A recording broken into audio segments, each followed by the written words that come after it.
good evening, everybody. Welcome to Fairway to Heaven, right here at DSM Media. We're live, Facebook, Twitter, Twitch, YouTube. You know the drill. Smash that like button, retweet button, share button. And, of course, if you're over on the YouTube page, the best way to interact with the show is on YouTube. Make sure you hit the thumbs up, the subscribe. Get your comments in, questions, as we break down this week's Genesis Invitational. Here are some examples. Two good-looking dudes and Phil. And the Genesis Invitational, I put this comment up on the screen because we're going to get into this. This is my Max Homa, Tony Finau debacle from last year.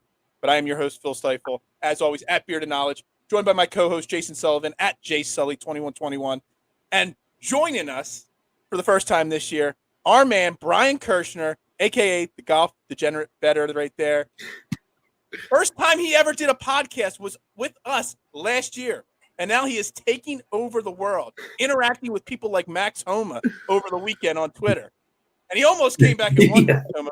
Yeah, you almost got Max Homa. Brian, welcome to the show, buddy. Thank you so much for having me. I owe my life to you guys. I owe everything to you guys. I would not be the person I am today without you guys. And I'm so happy to be joining you tonight because we got a great tournament. And I'm excited to talk some DFS with you guys. Yeah, I can't wait to talk it. And you know, I know you're getting more into the DFS this year than you were last year. You're pretty much almost completely on the betting side of it last year. But I really do think that being really good at betting, I mean, outside of ownership percentages, you know, the betting and the DFS, I mean, they're almost lined up exactly the same. I mean, it's pretty much the same thing over and over on both sides of it. Yeah, no, absolutely. And this is like, you caught me on a good week. Like, I probably normally invest $300 into DFS every week. I'm doubling it this week because I'm so confident in my plays. I'm so confident in my lineups. And sometimes when you pull up DraftKings and you fill out a lineup, it's so easy and it just feels right, where some weeks you struggle. This week I feel so confident in my plays. Like, I'm going heavy into it, and I'm very excited to talk about it and give out my plays. Awesome. Jason, how are you doing today, my friend? I missed you last week. You stuck me with Rob all by myself. I felt like the dumbest man in the room having to do a show one-on-one with Rob because he's just so much smarter than me. Dude, I'm good. I'm happy that BK's here, our old buddy. It's been a while, so welcome back, pal. This tournament's awesome. This is one of my favorite tournaments every year. Obviously, it's a strong field. We got 10 of the top 10 here in the world. I'm pumped. This is a great week. So Brian, I got to let you know that this is last year I had 3 outright winners only the whole season. This was one of them, but it was the biggest debacle of my career because I had Max Homa, and I was sitting there looking at FanDuel when the first playoff hole started. Max Homa hits his tee shot up against a tree, and I hit cash out, and I sold my bet right there. And then Tony Finau, I forgot how bad Tony Finau was. And Tony Finau screwed it up even more. So I lost 60% of my winnings because I hit that cash out when Max Homa hit the tree. You have no one to blame but yourself. Do not be mad at Max Homa. It is completely your fault. And everything's coming full circle because I want to talk a little bit because so I first came on for the Wells Fargo. And I remember around this time is when I first started getting into golf betting, started posting my plays, like really getting into it. And Jason, I literally do not know why he DM'd me to ask me to come on, but he did. And then the next week I was like, okay, I'll watch their show. And you guys had Chad on. And I remember I was doing something and I'm like, oh, let me go check it out. And that was like one of the first golf gambling, golf DFS podcasts I listened to. And it was Chad and you guys were drinking beers and talking up golfers. And I'm like, this is my shit. Like, this is what I like to do. And I was like, wow, I'm so excited to go on next week. It was so good. And, you know, I've been a fan ever since. And I really, I know I said at the stop, I really want to thank you guys because I owe some stuff to you guys because you guys had me on and it was a great time. And there was, like I said, when I first came on a year ago, I'm the same person. I love drinking beers and I love talking golf, and that's what we're going to do tonight. And I'm excited. All right. So obviously we're at Riviera so it's completely different. Last week, Phoenix Open, Rowdy, which, you know, I know you guys agree. I mean, it would be an absolute blast to get the entire golfing podcast community. We could all just go rent out a box at 16 and just spend one afternoon just watching 16 drinking beers, partying, throwing beers on the green, whatever we want to do. That would be an absolute blast. But we switched this week, the Invitational and Riviera, to totally different atmosphere. So this is back to traditional style golf like this. So Jason, I know you do your article for FanShare. Tell everybody that doesn't know Riviera very well what they're looking at this week with the golf course. Well, I think the best part about this course is that we're getting back into a non-birdie fest. It's kind of like a major field, which I love. Really strong correlation here with Augusta National, so that's exciting. 7,350 yards, 3 par 5s that are super easy. There's going to be a lot of scoring on those holes. I believe there's 7 par 4s that are between 450 and 500. This course, it could play relatively easy at some points, but I don't know if you guys have seen what the greens are looking like, but there's some demonstrations going around today, and the greens are going to play really firm and really fast, and the greens are no joke anyway. I mean, you have the false fronts, they're multi-tiered, they're undulating, they're going to play about 12.5 on the stimp meter. Like, it's not going to be an easy course. So I'm interested to see how tough they make the rough this week, but it's Kakua rough, so that's one of the biggest things is that Kakua has a habit of kind of grabbing your ball. So it's like you could land your shot and it could be on top of the grass, which is great, or it could get sucked in there, which it kind of like pulls down on your golf ball, which is not great at all. So definitely like a major feel, a lot of correlation with guys that have been successful at Augusta National and Riviera. So I'm going to be weighing that a lot, and I'm just pumped for like a really strong field and a major type field, like I said. So Brian, I mean, do you feel the same way? Like, do you get more excited about trying to find that, that you got 35 of the top 50 golfers, in the world, playing this week? Versus, up to this point, we've had a lot of weaker fields where you're playing John Rahm every week. Maybe not betting him, but you're playing him in DFS. Patrick Cantley, you've got 2 or 3 guys that are you sure thing is going to be top 5 or top 10. This week, I mean, it could go so many different ways. So do you prefer the tougher decisions? I really like difficult conditions. I think it actually makes for a little bit of easier handicapping and easier context, like player selection in DFS, because there are just some golfers that are going to excel in difficult conditions, and a lot of the same guys pop up at majors year after year. So I've always thought it was easy to say, this guy always plays well in majors, he's good in difficult conditions, and you can use it this week. So I'm very excited for this week, and I like difficult conditions because it weeds out a lot of people, and you get an event like the American Express or some other ones where they're very low scoring and the winning score is -25 and a lot of long shots win, and it's really just a putting contest because everyone's hitting the green in 2, but it's not going to be like that this week. Par is at a premium. You're going to have to get up and down for par. You're going to have little testy 6-footers for par that are going to be difficult to make. So I think it makes it a little bit easier because there's some guys that just seem to excel in these types of situations. Yeah, absolutely agree with you on that. So this week, I mean, how do I phrase this the right way? There's only 119 players in the field. Top 65 and ties make the cut. So it's a course where I am super, super excited about the top end of this field, obviously, for those reasons. But it gives me the comfortability maybe to take some more chances in my DFS lineups in the lower end, because probably 70 of the 119 guys are going to make the cut. So you really don't need to worry about, if I want to take, say, I'm looking at my board here, someone like a Patrick Rogers at, 6,500 or, Pat Perez, these guys, you're not stressing as much if you're going to put 3 or 4 of those 6K guys in your player pool for DFS, because odds are 2 or 3 of them are probably going to make the cut this weekend. So I don't know what you guys' thoughts are on that. When you have that high of a percentage of guys making a cut, whether it affects what your decision making is going to be. Jason? It really doesn't, to be honest with you at all. I think in cash it does, but for GPPs, I'm going with the same strategy as always. I mean, obviously, more guys are going to make the cut, or a higher percentage are going to make the cut. So you take that into account a little bit, but I'm more concerned with the top end of the board, honestly. I have a few plays at the lower end that I like, but I think getting the top end guys right, that's the key this week for me. Brian? Yeah, I'm not really going too far down into the 6K range this week. I'm fine just kind of ending my lineups at like 7-1, just how I'm like kind of constructing things. But yeah, I think it will be I think that 6-6 percentage this week will be decently high if like everyone at the top makes the cut, which, I'm not sure if that will be the case. But, really, when I'm looking at my 7K guys, I'm so confident in some of the higher price guys that I'm looking for just cut makers. I'm looking for cut makers. I'm looking for people that I am very confident in will get into the weekend. And I think I found those guys. So I think that the 6 of 6 percentage will be higher. So it's really going to be important to get the top of the board right this week. Awesome.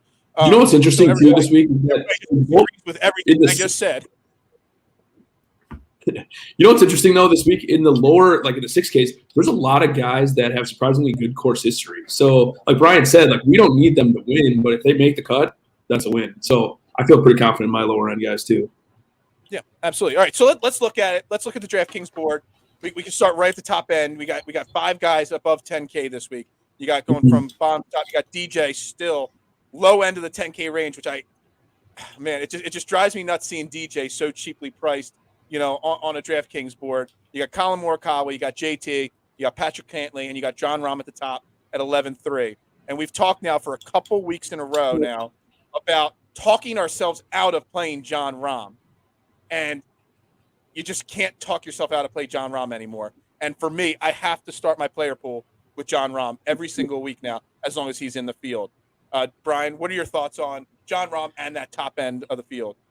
I don't really play Jon Rahm a lot, but I like him this week better than some other events because of the aspect that he is so excellent in difficult conditions. You look at the Memorial, he was going to win that by 7 shots. That's a difficult event, always good in majors. So I like Jon Rahm at more of a difficult event than something like last week or the Amex or something like he called a putting contest. So I think there's a great case for Rahm to be made this week. And I think that if you can fit if you can make a lineup with Rahm and the other guys you like and get a 6K guy in there, I think he's a really excellent play at the top. Jason? Yeah, no, I agree. Rahm's my favorite in this range. I think the most interesting guy in this range to me is probably JT. He missed 2 cuts in a row here, but he has good course history the previous 3 years before that. So it's interesting. I mean, he played pretty well last week, just a little bit off the lead. I mean, he's probably the most interesting one, but I don't know how you don't play Rahm. And Cantlay is kind of becoming that same kind of player, I feel like. I mean, one of my buddies sent me a text the other day at the end of the tournament, is Cantlay as good as Rahm? And I'm like, first I was like, no, come on. And I started thinking about it, and I'm like, over the past calendar year, he's been probably just as good as Rahm, which is crazy. So, yeah, you can't argue playing either one of those guys.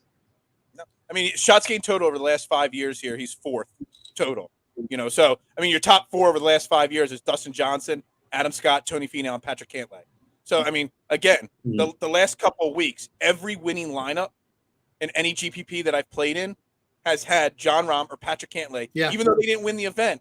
They were in the winning lineup every single week. And I don't know about the bigger buy-in ones, but on the lower end buy-in ones, they were in the winning lineup every single week. So, sometimes we overthink ourselves. The best golfers need to be used. You can't, I mean, Dustin Johnson at 10-2, great golfer, great at this course, hasn't played great overall, by his standards, but you just can't scare yourself away from Jon Rahm and Patrick Cantlay on any week that they're in the field, in my opinion. No, certainly. And I agree. And I'm starting my lineups with Cantlay. He's first in my model. I'm not a huge model guy, but he is just like we talked. He's just playing such excellent golf recently. He's contending every single week. And what I like about Cantlay is that he has so little flaws in his game. He doesn't make a lot of bogeys. That's perfect for a place like this. And he has good course history here. And I really have no concerns about him contending a bunch of weeks in a row, him being burnt out. I don't think that's valid here.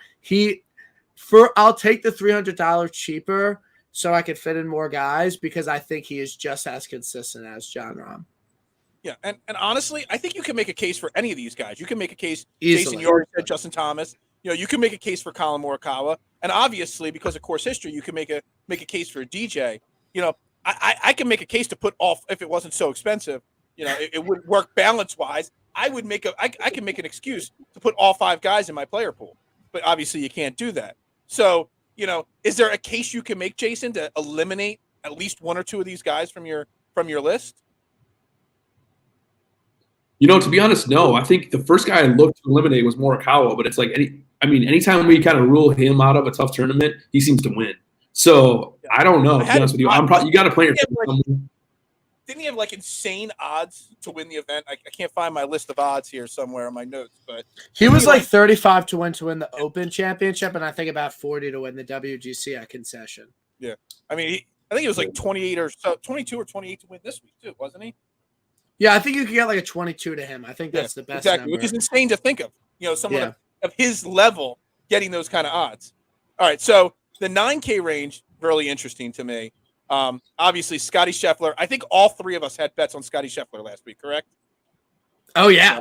Yep. Absolutely. Absolute big community. The odds are so bad this week is everybody, they're just giving all these crazy odds, hoping we dump in ridiculous money on these guys at crazy odds, and they make all their money back. Because literally, the 200 people I follow for golf betting, I think every single person posted a picture of hitting on a Scotty Scheffler last week.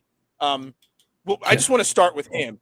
Does anybody believe that you can have your first win hangover the next week, especially coming into a super difficult course like this? I love Scotty Scheffler this week. His ownership is going to be low. People are not going to be playing him, and I think he's an absolutely excellent DFS play. I'm not going to bet him outright or anything, but I think given his ownership and given his major record, okay, this is a guy that finished top 20 in every single major last year. Not that many golfers can say that, and that's because he's long and straight off the tee. He hits a lot of greens in regulation. He has a great short game. I liked him at this event 2 weeks ago. So in my 9K, I know you like him, Phil. I like Cam too, but the only two guys I'm playing in the 9K range are Scotty and Cam Smith this week. Okay.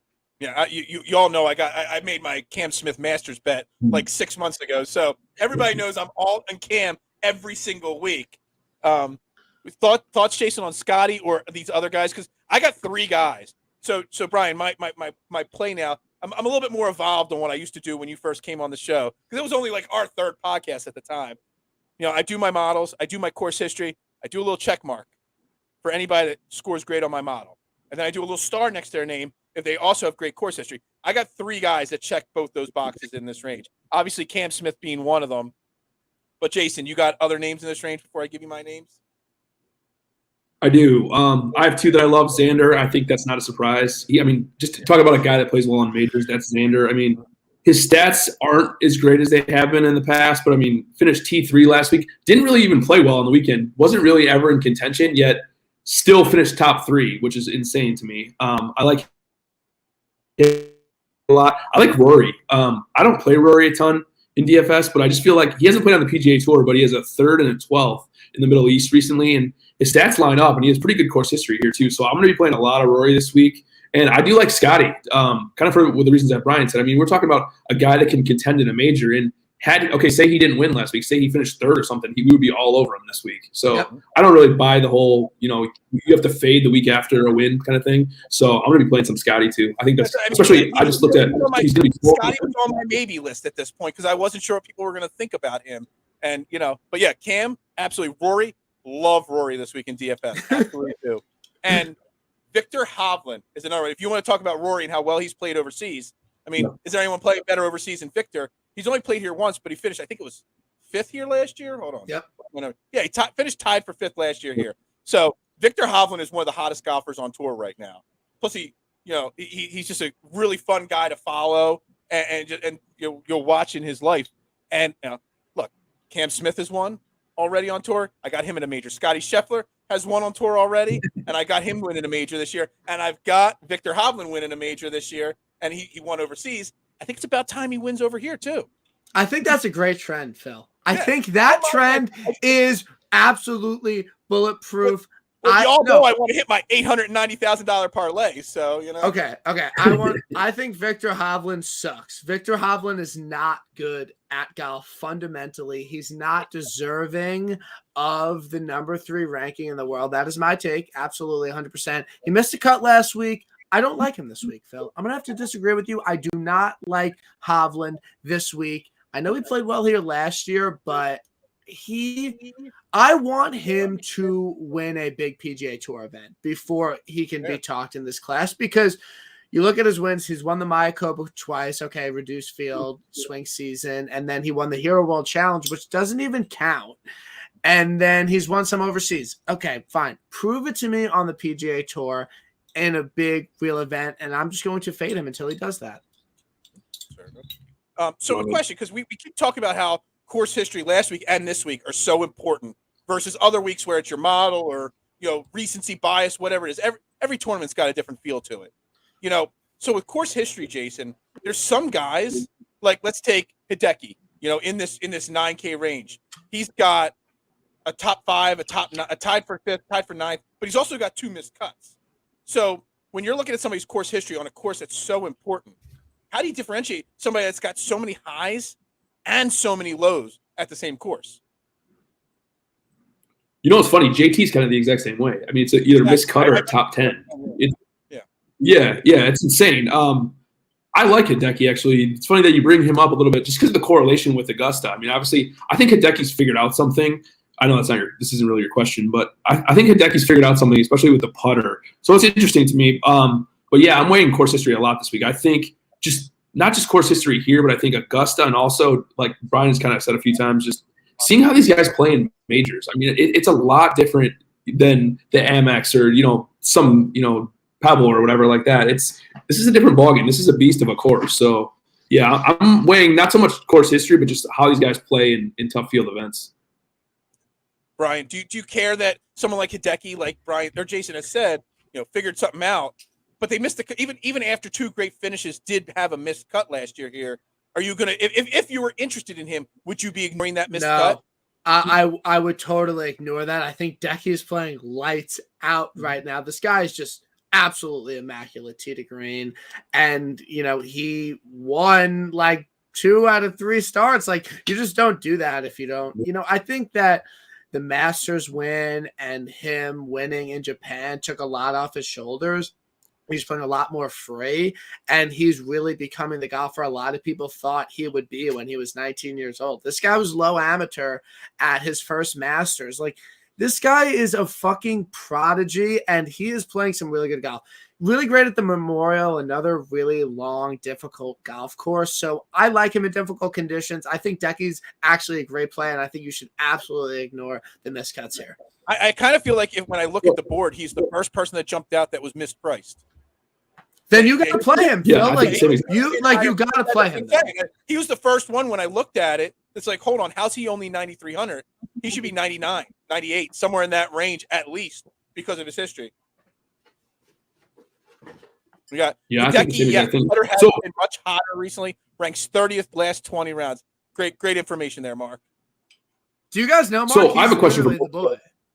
Mark is literally the boy. He? Yeah. Maybe does he have a does he not go by @Mark on Twitter? Because if he doesn't go by @Mark, then then that's why I don't recognize him. No, he's a plug line. Gotta follow him. He's a great guy. Gotcha. Sorry, Jason. What were you gonna say?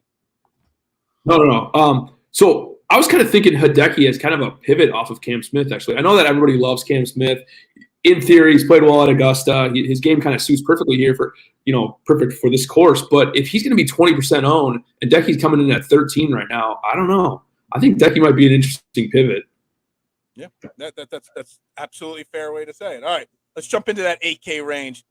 Actually, I am like completely off the 8K range. There's not a lot of plays I love in this 8K range. You got Spieth, Zalatoris, Sung J M. It's a name that I keep hearing a lot of. Bubba, great course history here. Tony Finau, obviously second place last year, home of the win. Adam Scott, Taylor Gooch is like the name that jumps off the board at me first at 8K.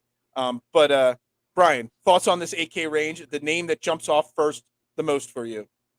Look, this guy will be in every single lineup this week. I think he wins this event. I have a big L right on him. I'm going to add more to it. But I think Matt Fitzpatrick is absolutely the best 8K play in my opinion. Yep. He finished 6th and 10th the last 2 weeks. He's hitting the ball just really good right now. He gained 11 strokes total at Pebble, 8.9 last week at Phoenix. He's gaining in all major categories, and I think that's really important this week to have a very well-rounded game. And Fitzpatrick's a guy that you just play in difficult conditions. Like, he just seems to thrive in majors, in very high-scoring events. And if this wind's going to get up and these greens are going to be as hard as people think, like, I want Matt Fitzpatrick. I think he is. I don't want to talk him up too much because I don't want his ownership to get super high, but I fucking love Matt Fitzpatrick this week at 8,100. I think he's an absolute lock in your lineups. I'm playing everything this week. $200 single entry, $100 single entry, 88, 44. Like, I'm playing everything this week. He will be in every single lineup this week. I learned a hard lesson 2 weeks ago. I build my pool of players to build my lineups. He was the last name I cut off, and he finished in 4th place. Was it 2 weeks ago? So I made it a point. My highest cashing lineup last week had Matthew Fitzpatrick in it. I'm making a point to make sure he is in my pool until he screws up completely.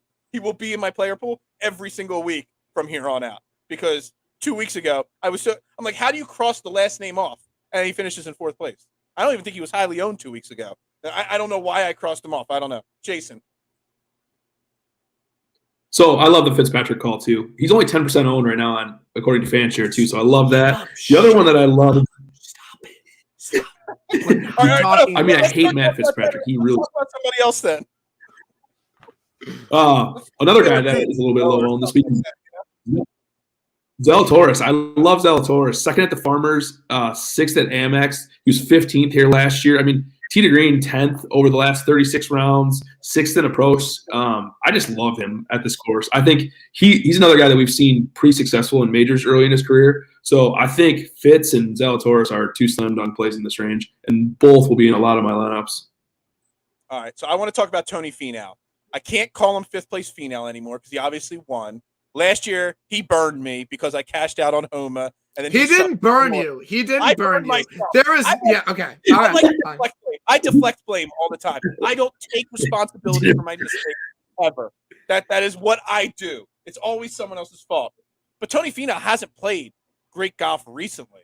You know, a couple missed cuts in a row. But he obviously has great course history here. He loves this course.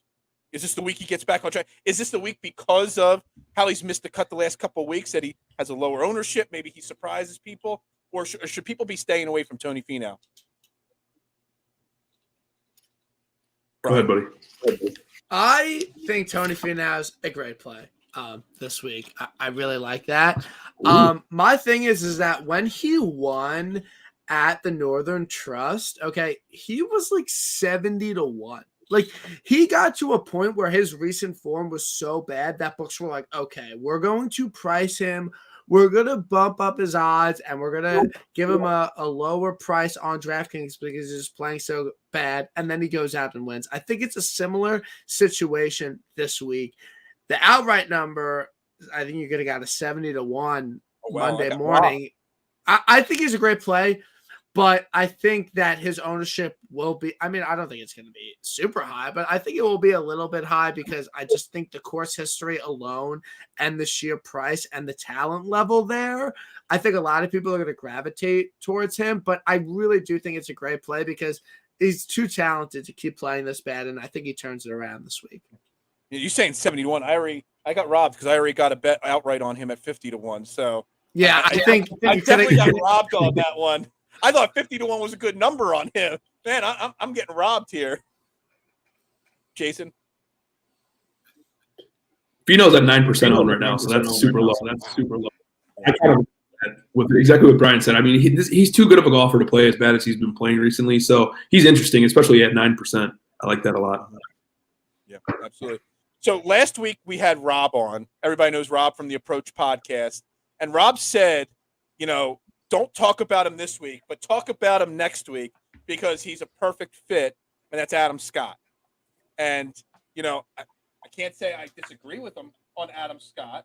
You know, it's a guy that definitely, you know, hold on, where's my numbers here? He's won here, twice? You know, the guy's a, you know, perfect fit here. So, Jason, do you like Adam Scott this week, or are you staying away from him? You know, I did until I found out he was Anderhurst, and now I do not like him anymore. No, everything lines up perfectly. He has great. He has great course history here. He's been amazing. Do you know the Anderkirks, Phil? No. No. So No. this Pat Mayo's buddy, every time he says anybody's going to win, they basically miss the cut. So he picked Adam Scott to win this golf tournament this weekend. So automatic fade for me. He lines up perfectly. Right. So I don't know. I'm going to play him this week because I feel like everything lines up perfectly. I mean, basically over the years he's been, besides DJ, probably has the best course history here. So he's interesting to me. Yeah, exactly. Sorry, Brian. Yeah, I don't know about, like I said, like I'm so high on Fitz, like it's just hard for me to get there because they're around the same price.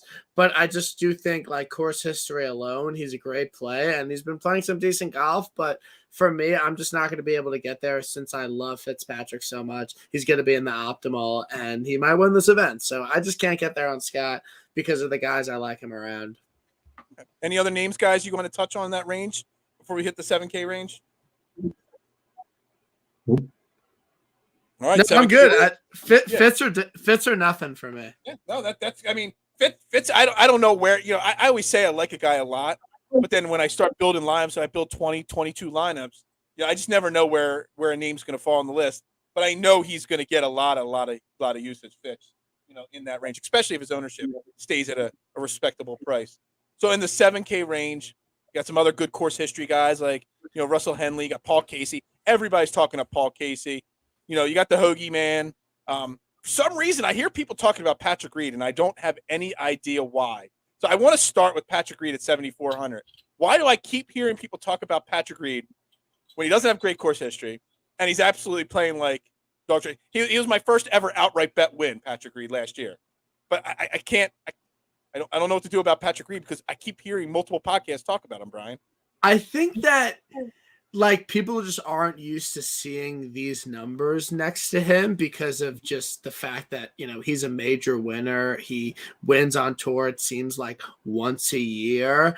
And now that, like, he literally opened at like 80-1 and he's at this price on DraftKings, people are like, I'm just going to take a guy I'm comfortable with that's won me money before that seems mispriced.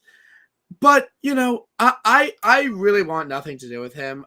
I just think that his recent form is really that bad that it's just not worth it for me when there's a lot of other guys around him that I'm way more comfortable with that have actually been playing some better golf. But I just think the reason why he's gaining a little bit of steam is just that people aren't used to seeing a Masters champion at, in the 7K range or at 80-1 this week. Yeah, it's got to be what it is. Jason? Yeah, it's a no for me. I mean, especially if he was going to be super sneaky, if he was going to be like 3% owned or something, fine. But I think I saw 11 last time. That's insane to me. I mean, I'd much rather pivot to one of these other guys. I know you said Casey was one. Obviously, everybody's talking about Casey, but I like Noren a lot this week. 7,500. His game fits perfectly for this course. He has kind of a mixed bag of course history, a T12, T59, and a T16 here. So kind of a little bit up and down, but I mean, his short game is really good. He's second in strokes gained short game. So I like him a lot this week, and I think that's a good pivot off Casey as well. Okay. Yeah, that's fine. I mean, I do like Casey, but Casey's probably, like you said, going to come in a much higher ownership. Russell Henley is a name. Yeah, obviously, Luke List, missed the cut last year, but has done pretty well. I want to talk first, before I get to the other guy. He hasn't played here since 2017, but obviously he's everybody's becoming a big fan because of the emotional stuff and all with him. Is Tigala. I mean, if you didn't see, first off, I absolutely hate when the media gets in the way of an emotional moment. After the event last week, on Sunday, you got his dad, his mom embracing him. He's obviously an emotional wreck.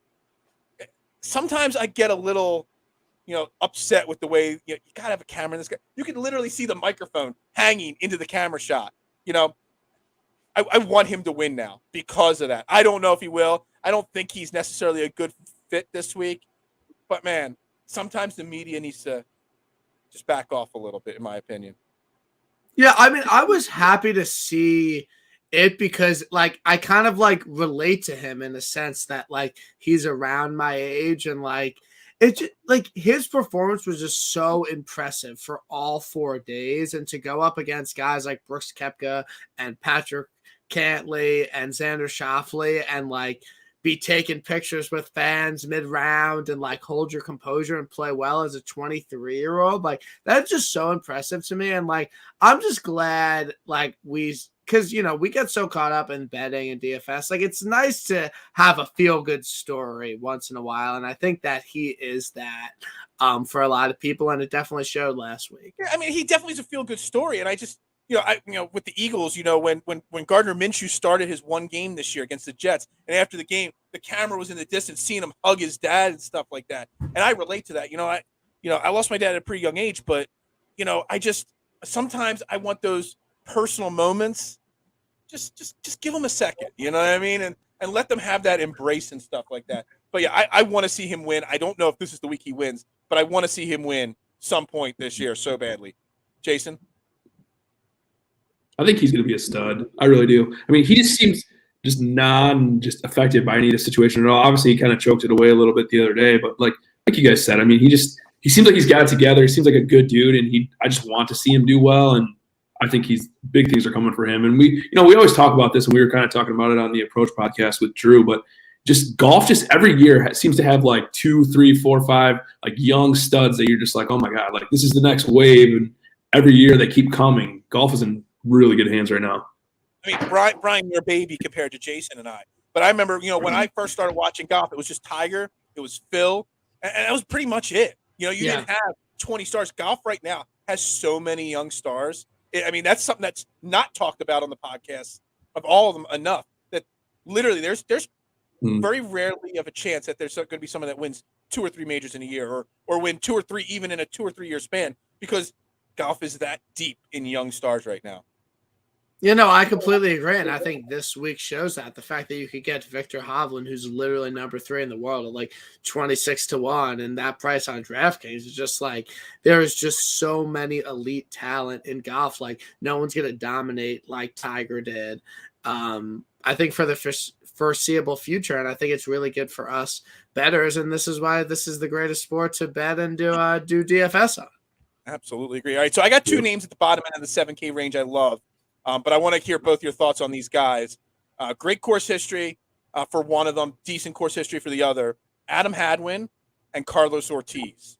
They're 2 guys I keep looking at this week. And at 7,100 and 7K, that really gives me a lot of room to play a lot of John Rahm and a lot of Patrick Cantlay. Brian, thoughts on those 2 guys? I love Hadwin. I love Hadwin this week. He was good to me last week. And this guy's just been playing some really great golf, and that's why I was on him last week, and he plays really well in California. So since the Shriners, he's went 6th, 47, 46, 56, 51, 22nd, missed cut, 16th. Like he's a cut maker. He is a cut maker. He's played well at this event. Like at this range, I just want a guy to get through the cut, finish 35th, and I think he could really do that right now because he's playing some really excellent golf. So I really like the Hadwin play. Yep. Jason? Yeah, same for me. Honestly, he's one of these guys that when he heats up, he can get hot for a couple months, and he's in a stretch right now, like Brian said, that he's been playing some really good golf. So I like Hadwin over Ortiz for sure. Legitimately play this event 7 to 8 times, never missed a cut here. Good course history. Yeah, exactly. And then Carlos Ortiz, I mean, a lot of people are off of him because he had a shoulder issue, for a little while there. He's come back now, made the cut 2 weeks in a row. Top. Well, he finished 33rd last week with Waste Management. Where's his course history here? Missed the cut last year, but he's got a T9 in 2019 here, T26 in 2020. It's another name I'm eyeing in on a lot because again, I think a lot of people are talking about Adam Hadwin, Carlos Ortiz. No one's talking about him. Last year, I'm going to forget about his missed cut last year. I'm going to look at the fact that the last 2 weeks since his shoulder's gotten healthy, he's trending in the right direction, and I'm in on Carlos Ortiz. Jason, any other names in the 7K range you like? No, I think I'm good in this range. Yeah. I like Lonto. I really like Lonto. He's been playing some really good golf, and he's a cut maker at this event. He hasn't missed a cut in his last 7 PGA tour starts, 16th at Pebble, 3rd at the Amex, 6th place at the Zozo. The Zozo was a difficult event, and he finished in the top 10 there. So I think he's a guy that's going to make the cut at $7,200. I really like him. I'm going to play him in my lineups this week, and I think he's a really great play because he has the course history and he has the recent form. That was one of the names I had a big question mark next to that I wanted to like this week, but something was saying, I got to think about it a little bit. So it's great to hear you like that guy, because maybe I could cross that question mark. Yeah, no, he's finished in the top 30 the past 2 times he played here and putted well. And I think with these greens, I just want a guy that has proven he can putt well on these difficult greens. So I really like Lanto at 7,200 this week. Awesome. All right, so let's go into the 6K range, Jason. You said you weren't really going to focus too much on the 6K range this week. What do you have any names in this range that you like? I do. I have a few. So Patrick Rodgers has been in awful form recently, but he has amazing course history here. I mean, the last 5 years he's played at Riviera, T30 is the worst he's finished. So I like Patrick Rodgers, even though he's not in great form. Wyndham Clark is the other one. He's played here twice, T8 and T17. He's made 3 of his last 4 cuts, so I like that a lot too. And then the last one is Brandon Grace. I like him on tough courses, especially when the short game really matters. 3 of 5 cuts here, but pretty good history in the 3 that he made. So I'd say Rodgers, Clark, and Grace are my 3 favorite. I didn't think anybody would mention Clark, because Clark, I got 2 free $5 bets from DraftKings for losing so much money on Super Bowl Sunday. And the first bet I made was Wyndham Clark top 20 with one of my $5 free bets. So I mean, I'm not going to play him in DraftKings probably much, but I just saw, 5-1 top 20. I'm like, you know what? I'm playing Wyndham Clark at 5-1 there to hit the top 20 there. Brian? Love it. No, I love all those plays. And the thing about Patrick Rodgers is he sucks. Like, he is not good at golf. He literally sucks. But he seems to love this course. Like, he seems to play well here. I'm not a very emotional bettor. You guys might think I am, but I'm not someone like he burned me last week. I'm never going to play him again. Patrick Rodgers is like that guy where I'm like, I played him so much and he's just not good. But again, like Jason talked about with the course history, it's really good here. He's a California guy. He actually, I think I might prefer him in difficult conditions. He played well at the Bermuda Championship, which was windy, difficult condition in the swing season. That was his best finish in recent memory. I mean, this guy won the Collegiate Golfer of the Year. Like, he's good, but man, sometimes he's one of the most tilting golfers to play. But I think that, given the course history, he's worth a gamble. But the way I'm constructing my lineups, I don't need to go to him, so I'm just going to not. Yeah. Well, see the way he's one of those guys that with the high percentage of people making the cuts, you play him and he doesn't make the cut, you still probably have a 5 out of 6 lineup, most likely. And that's why a guy like him, I got Pat Perez on my list. I've got, Wyndham Clark on my list, obviously. And I got KH Lee and Laird on my list in the 6K range as well. But again, I really feel like you could take 1 or 2 chances in this range, because if you're really strong on Fitzpatrick and John Rahm and these other guys, you get a guy like Rodgers in there and you take a chance. And you can still cash. I cash just as many 5 out of 6 lineups as I do 6 out of 6 lineups. So, you take that chance and you still make some money. Love it.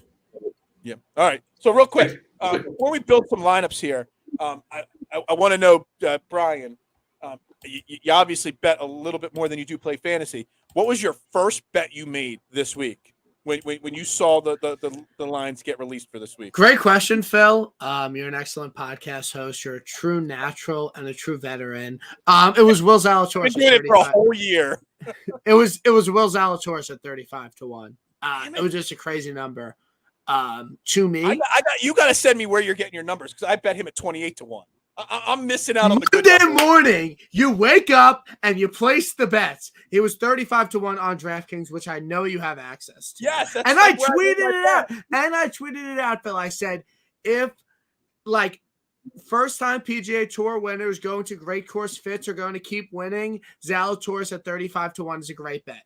So I don't want to hear it from you, because I tweeted it out Monday morning. Okay. My God. I didn't know that was going to happen right there, but you're right. You're 100% right. 100% right. I might have even seen that. I may remember vaguely seeing that tweet. Sorry, there's too many people that I see tweet on a given day. Jason, any bets that you love this week before we build some lineups? I have a few. I bet Rory at 22-1. I bet Sam Burns at 40-1. I'm gonna fade Morikawa, so I bet him. I know that's a little bit of a hedge. We don't like to hedge too often, but I hedged myself, and then I also put a bet on Fitzpatrick. Okay, yeah. So Those far, are my 5 I outrights. got Finau 50-1 and Willie Z 28-1, both way too underpriced according to Brian. I did bet Rory at 22-1 as well. I used my other free bet. I used my other free bet on Taylor Gooch 40-1. So I'm not sure if I'm going to play him a lot because a lot of people are talking him up. And obviously, I got my Wyndham Clark top 20 for a $5 bet at 5-1. But that's where I'm at right now. I may add Fitzpatrick now after watching this show, because I'm watching the show. I'm not actually hosting the show. I'm just watching you two guys talk. All right, let me get this screen up here. Brian, I don't know. I don't even know if we were doing this last year when you were on the show. But we made a lineup together. Okay, no. We have a competition. And I gave out, and I was like, I love Webb, and he withdrew right before. And I also came on your podcast, and I said, Brandt Snedeker top 20 mortal lock, and it hit. So I have the receipts. I know what happened. Okay. Yeah, I remember. Okay, I do know. So actually, Brian, this is a key week. This is week 7 of us doing of season 2 of Fairway to Heaven. So far, we've done this head 3-way contest 6 times. I've won 2 of them. Jason's won 2 of them, and our guest has won 2 of them. So this is the week to break the 3-way tie. So all I know is that you have 117 in your balance right there, bro. Yeah, I don't really care. It's not like I'm hiding that. It doesn't bother me. No, it's a good amount. I like the little bankroll you got going. Yeah, hitting Luke List and hitting Scotty Scheffler helps. That's all I can say about that. I think you should throw $100 on every single one of your outrights. Yeah, no, I don't think so. Okay, I'm down. I'm down. That's cool. All right, let's build a line. Brian, as a guest, you get to build your lineup first, and we can make fun of it. So, go ahead, pick your guys. I'm guessing you're picking Fitzpatrick as your first play. No, wait. Can I give the whole lineup now, or is it one at a time? This is the whole. I'm giving my whole lineup. Okay, so Cantley, Scheffler. Sorry, I'm there. I'm plugged. Cantley, Scheffler, Fitz. Hold on 1 second. Cantley, Scheffler, and Fitz. All right. Luke List. All right. We'll play Patrick Rogers just for funsies. You only got to beat 2 people, so it's okay. And then I have 78 left. Yeah. And then I will go I'll go Neiman. Okay. We didn't even talk about Neiman this week, so it's an interesting lineup. I love the Cantley, Scheffler, Fitzpatrick to start. That basically is 3 of my favorite plays this week right there, so that's fantastic. And we delete that. Jason, you're up. All right. I got some of the same plays, but we're going to go a little different. I'm going to go Rahm to start. Okay. I'm going to go Rahm and Rory. Rahm and Rory, okay. And then I'm going Fitzpatrick. I'm going to go Noren. Okay. Grace and Rogers. Oof. Boom. Yeah. Grace and Rogers. Yeah. A lot of copying right there. So that means I'm going to go completely different than you guys. That's actually a really good lineup. Yeah, you guys have both picked two perfect top ends of your lineup right there. I really like that. I'm probably going to play both your lineups in my max entries this week. All right, so I'm going to go different though, because I got to be completely different always. So we're going to start Cantley, and we're going to start Hovland this week instead. Hovland sucks. Nope, Hovland's winning. Hovland might win. Hovland sucks. Thanks. I appreciate that. Vote of confidence right there. Absolutely. We're gonna go Henley Russell always. Henley always. Yeah, I'm glad most of these guys weren't talked about by you guys in your lineups. Paul Casey, I don't care Boom. about ownership percentage in this. Then we are going to go Adam Hadwin, and we are going to go KH Lee to round it out. Boom. Boom. Hey, Look at that. whoa. This is great. I mean, this is the free entry anyway. Yeah, so I don't even have to save this or write it down. I've got the contest already created. Boom. It's updated. It's locked in, and it's done. How about Boom. that? How about the amount of people that hit KH Lee first round leader last week? Yeah, that was. I hit that. I hit Scotty. I hit a bunch of top 20s. Like, really nice week, and that's why I'm just betting. I'm putting all of my money into DK this week. How many times did KH Lee finish in second place after the first round last year, or third place? It felt like quite a few, because I know I bet him first round leader at least like a half a dozen times last year, and he finished in second place almost every single one of them. That's why I did not bet him last week. That was a tough pill. No, I don't want you to say everyone had him, because that, kind of hurts, like, my brand a little bit. But yeah, no, it was. I mean, it was just like TPC course. You just play KH Lee. He was first round leader and literally didn't even finish in the top 40. Like, you can't get much better than that. Yeah, absolutely. All right, so real quick before we wrap this show up, I do want to talk outside of the betting aspect of it. There's a lot of rumors about golfers leaving the PGA Tour to head over to play in that Saudi league, especially my man Bryson. I cannot fathom Bryson leaving the PGA Tour. I know he came out and shot down the rumors. What are your guys' thoughts of the Saudi, government trying to start a tour and poach these guys, away from the PGA Tour with rumors of massive amounts of money? Because I don't know if you guys know or watch wrestling or anything like that. I don't really watch much of it anymore. But I do know the Saudis love to throw money at whatever they want. And the Saudis have thrown money to the WWE to get people, like HBK out of retirement, Goldberg out of retirement. They throw so much money that they don't even care about the show anymore. They just change the show, so they fly all these wrestlers down there because the Saudis pay big money.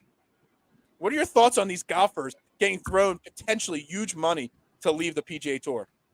I think it's a really interesting story, and I think it's something that people are going to need to keep an eye on within the coming weeks. But I'm just waiting for it to happen, because there's been so many rumors for so long and nothing's come into fruition that I'm just waiting for them to get a bunch of golfers to, go over and see.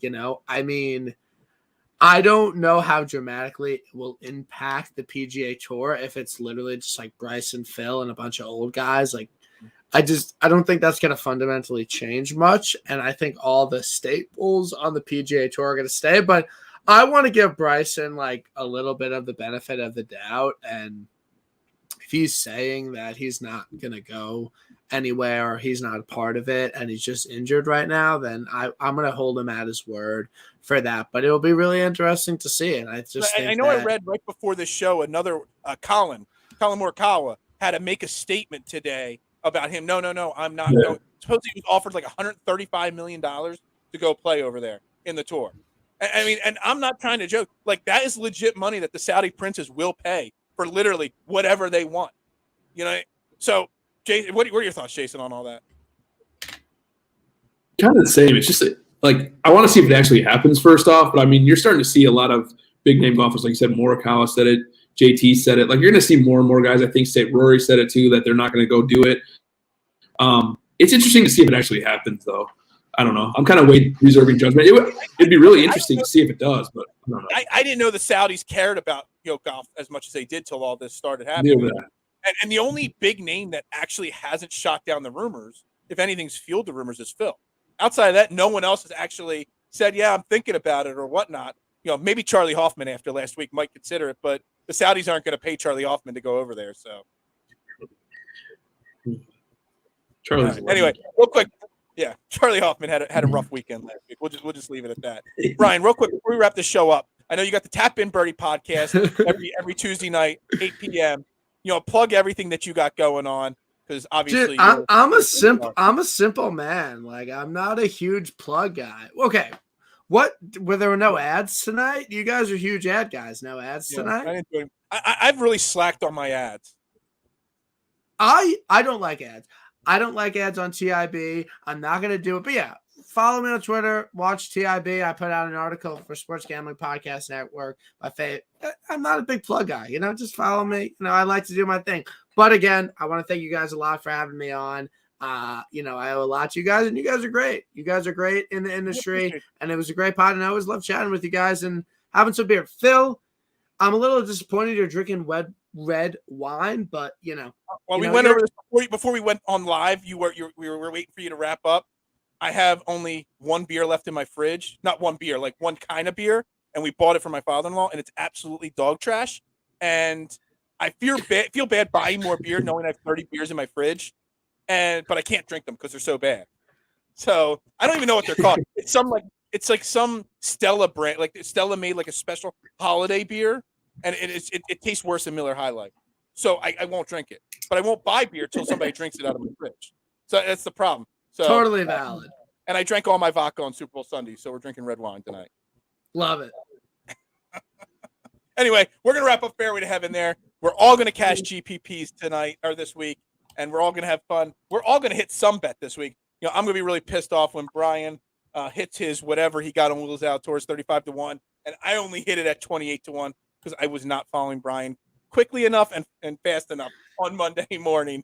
Anyway, everybody have a great night. Thank you all for tuning in. Make sure you're following us all on Twitter at Bearded Knowledge, at JSully2121, at Brian Kirschner with an underscore, and keep helping us build this brand at DSM Media and Fairway to Heaven. Y'all have a great night, and we'll talk to you next week.